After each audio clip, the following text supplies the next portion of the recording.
This is the Spanish Creek Trail in Montana, down southwest of Bozeman. And I want to tell you today how I almost got killed, or at least injured, by a dead bear.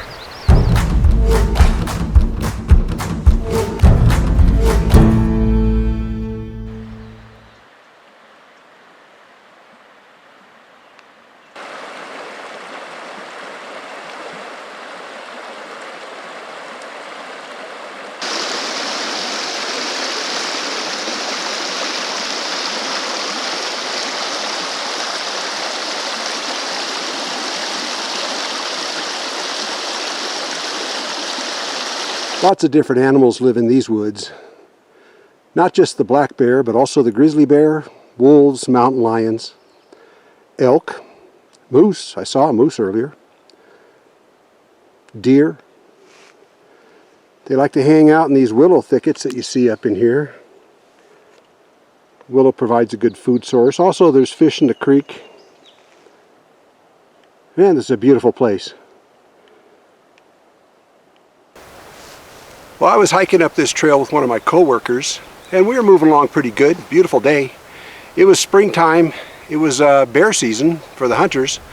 We had hiked quite a ways in, and we came to a meadow, and we saw some horses tied up on the uphill side. We moved on through, and a couple hours later, we were coming back out, and we saw that the cowboys were struggling with one of their pack horses. But we didn't stop or anything, we just kept moving on through. And we got down the trail, I don't know, maybe a quarter of a mile, in an area where the trail was really narrow and it was real steep on one side and hill on the other side. And we heard this noise behind us. And we turned around just in time to see this horse at a full run barreling down the trail. My partner dove off the low side, I dove off the high side, and this horse went flying by us. Its eyes were big. You could see the whites of its eyes. It had cuts on it from running through branches and trees and things like that. And it flew by us so fast. And just out of sight around the corner of the trail. Well, that was strange. But we got up and started continuing down in the direction the horse went, back down the trail. And a few minutes later, here comes this horse again, up the trail. And now it's all frothy and everything, and it goes running by at the same speed. But this time we saw that it had a dead bear tied to its back. And it's, you know, it's a pack horse, and it had the framework on the back, and on the back was a bear that those two hunters had harvested. Well, we kind of got the picture then, but it wasn't more than a few minutes later, here come that horse again, this time not as fast. And it ran by us again, and it ran up into a meadow off the trail and came to a stop. It just couldn't run another step. A few minutes after that, these two hunters came down leading on horseback, and they were leading one other pack horse. And they asked us if we had seen their horse, and we said, yeah, he's just up here in this meadow, right against the trees, and they were able to see him. That's when we found out what had happened. Of course, we knew by that time that horse was freaked out by that dead bear tied to its back, which that horse almost killed us when it came running down the trail the first time. But the hunters said that they had made a huge mistake. Normally you train a horse to be a bear hunting horse, and the pack horses too. They felt pretty good about that horse. It was always calm. And it was struggling a bit when they were tying the bear into the pack frame, but they thought he would settle down and be all right. But it wasn't. But they said that it was a mistake. They should have only used a trained horse, obviously. But anyways, we went ahead and moved on down, and they were up to get up. They were able to get up to that horse and you know, calm it down and everything. And a while later, they went riding out past us. They had caught up to us, went riding past us, and everything was okay then. But that's how I almost got killed by a dead bear. I've seen a lot of bear on this trail. It doesn't stop me from coming in here. Usually they just leave you alone, you know. But anyways, I'm going to move along here. Talk to you later.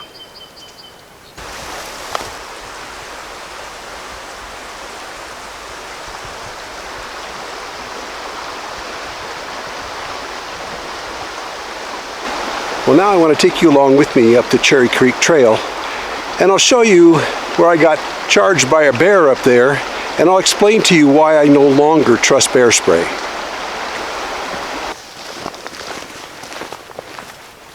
Go bear.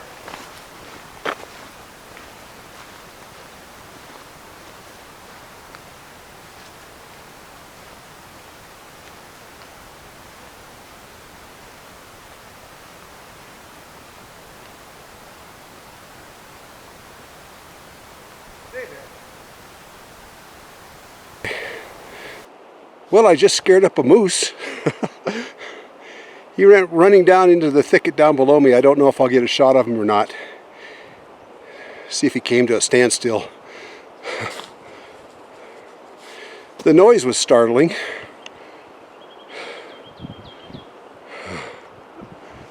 Let's go.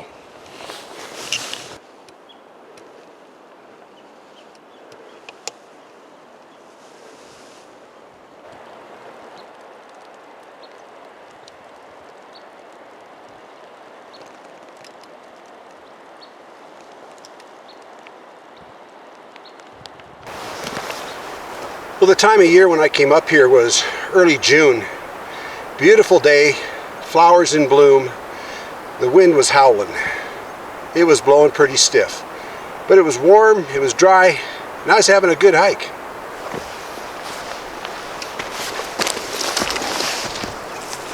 Everything here is starting to bud. Pretty soon there'll be berries and flowers, and it'll be beautiful. Well, it's beautiful now.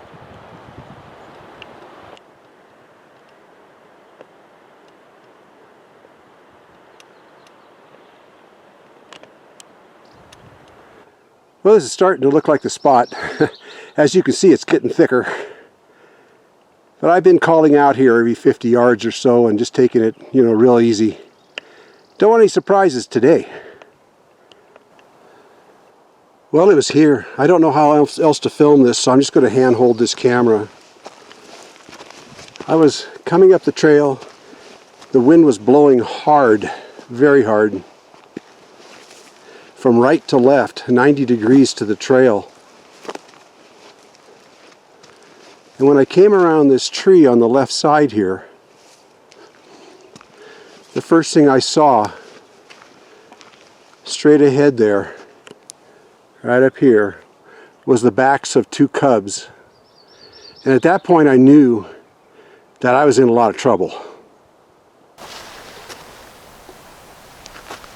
I saw the backs of the two cubs, but I didn't even see the mother bear. As soon as I saw the backs of those two cubs, I drew my sidearm. Now the wind was blowing really hard from downslope, 90 degrees. It was blowing so hard that it was laying the grass over. I pulled my sidearm instantaneously, and as soon as it was just fast and level, and as soon as I got my firearm leveled, here comes Mama Bear. Huge.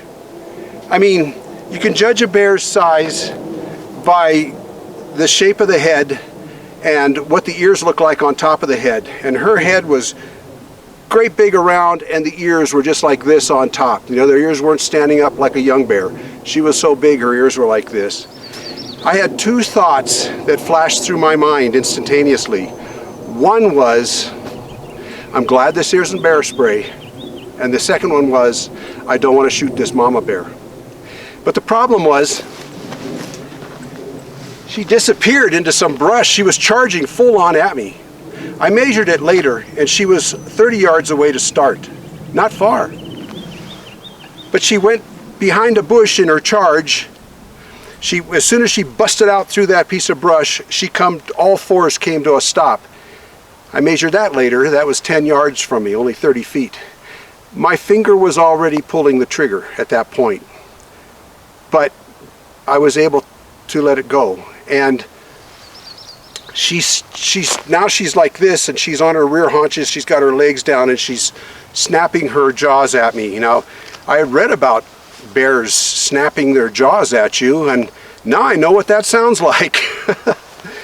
Well, I started talking to her quietly, and I started backing down the trail.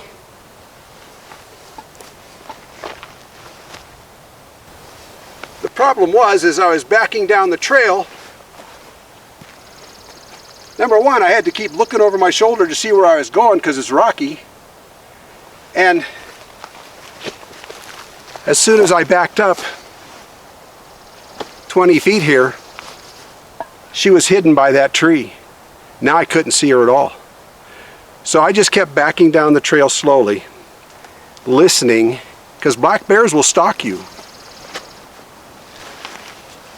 Anyways, this is what happened. Well, I carefully made my way back down the trail about 100 yards, but I knew I had to stop and figure out where the heck she was. I had to know where she was. And I happened to look up the hillside here. I was scanning and I saw her silhouette up there by that tree. And I could see her two cubs, and she was leading her two cubs up the hill. And we made eye contact, and she growled at me. I know exactly what she was saying. She said, "I told you, get off this damn mountain." So I went ahead and made my way down the trail. I was glad to let her go, and I was glad she let me go. Well, coming back down the trail, I came across a fisherman heading up. And I told him, I says, "You don't want to go up there. I just really pissed off a big sow black bear. And he's heading right for the spot where you want to go fishing, or she's heading right for the spot where you want to go fishing." So he turned around and, reluctantly, but he didn't want to go up the trail either that day. Well, I came up here to get my heart going that day, and I figured my heart was going pretty good by that time, so I just went home. Oh, what a beautiful day it is today, though. Love it. Well, those are my stories, and I'm sticking to it. And that's why I don't trust Bearspray anymore. Number one, I don't trust something that's got a expiration date on it. And the other thing is, that particular day, the wind was blowing so hard from the right that I wouldn't have stood a chance if that bear would have pressed the attack. So I'm glad I didn't have to shoot that bear. And like I said, I'm glad I wasn't carrying Bearspray. But anyways, if you like this video, please share it, give it a thumbs up, and please subscribe. God bless, and we'll see you around.